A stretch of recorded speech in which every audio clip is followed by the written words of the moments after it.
இயேசுவில் மிகவும் பிரியமான சகோதர சகோதரிகளே, ஆசீர்வாதமான இந்த காலை வேளையில் உங்களை அன்புடன் வாழ்த்துகிறேன்.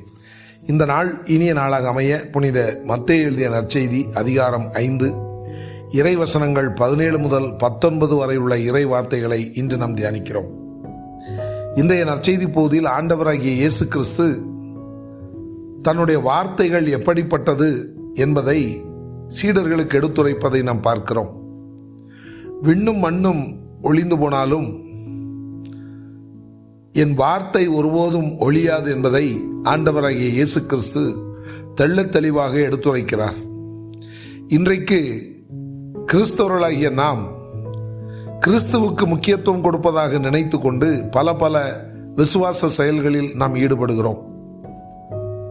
இப்படிப்பட்ட விசுவாச செயல்பாடுகள் எந்த அளவிற்கு நம் ஆண்டவராகிய இயேசு கிறிஸ்துவை திருப்திப்படுத்துகிறது என்பதை சற்றே சிந்தித்து பார்க்க நாம் கடமைப்பட்டிருக்கிறோம். நாம் செய்கிற இப்படிப்பட்ட செயல்கள் எல்லாம் ஆண்டவரை பிரியப்படுத்தும் என்கிற ஒரு நல்ல எண்ணத்தில்தான் நாம் ஏராளமான காரியங்களை செய்து கொண்டிருக்கிறோம். ஆனால் அவ்வாறு நாம் செய்கிற காரியங்கள் எல்லாம் உண்மையிலேயே இயேசு கிறிஸ்துவை பிரியப்படுத்துமா என்பதை யோசித்து பார்க்கும் வேளையில் தனக்கு பிரியமானது எது என்பதை ஆண்டவராகிய இயேசு கிறிஸ்து தெள்ளத் தெளிவாக வேதத்தில் எடுத்துரைக்கிறார்.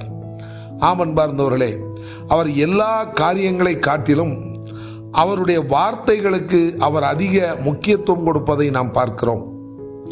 இந்த வார்த்தைகள், இந்த உலகத்தில் உள்ள எல்லா காரியங்கள் ஒளிந்து போனாலும் இந்த வார்த்தைகள் மட்டும் ஒழியவே ஒழியாது என்று அவர் ஆணித்தரமாக எடுத்துரைக்கிறார். நம்முடைய மற்ற எல்லா விசுவாச செயல்களும் ஒரு நாள் அழிந்து போகும். அவை காணாமல் போய்விடுவதற்கான வாய்ப்புகள் உண்டு. ஆனால் ஆண்டவருடைய வார்த்தைகளும் அந்த வார்த்தைக்கு நாம் கொடுத்த முக்கியத்துவமும் ஆண்டவருடைய உள்ளத்தில் உறுதியாய் பதிந்திருக்கும் என்பதில் எந்த விதமான சந்தேகமும் இல்லை. ஆகவேதான் இந்த வார்த்தையை பயன்படுத்தி தான் அவர் இறுதி நாளில் நம்மை தீர்ப்பிடப் போகிறார் என்பதையும் யோவான் நற்செய்தியிலே நாம் தெளிவாக வாசிக்கிறோம்.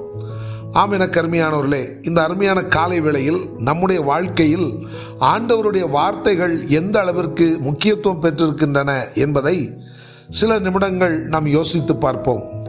இந்த வார்த்தைகளுக்கு நாம் கொடுக்கிற முக்கியத்துவம் என்ன? இந்த வார்த்தைகளை வாசிப்பதற்கு நாம் எடுத்துக்கொள்ளுகிற முயற்சிகள் என்ன? வாசித்த வார்த்தைகளை தியானிப்பதற்கு நாம் என்னென்ன வழிமுறைகளை கொண்டிருக்கிறோம் என்று ஏராளமான கேள்விகளை நம்மால் எழுப்ப முடியும்.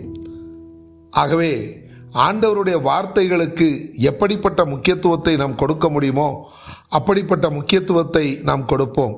ஏனென்றால் இந்த வார்த்தைகள் அழியப் போவதுமில்லை. அதே வேளையில் இந்த வார்த்தைகள் தான் நம்மை இறுதி நாளில் தீர்ப்பிடவும் போகிறது என்கிறபடினால் நம்முடைய முழு முக்கியத்துவத்தை வார்த்தைகளை தியானிப்பதிலும் தியானித்த வார்த்தைகளுக்கு கீழ்ப்படிவதிலும் நாம் நம்முடைய வாழ்க்கையை செலவழிப்போம். அது நம்மை ஆசீர்வாதமான ஒரு வாழ்க்கையை இந்த மண்ணுலகில் வாழ வைப்பது மட்டுமன்றி விண்ணுலக வாழ்க்கைக்கும் நம்மை அழைத்து செல்லும் என்பதில் எந்த விதமான ஐயமும் இல்லை.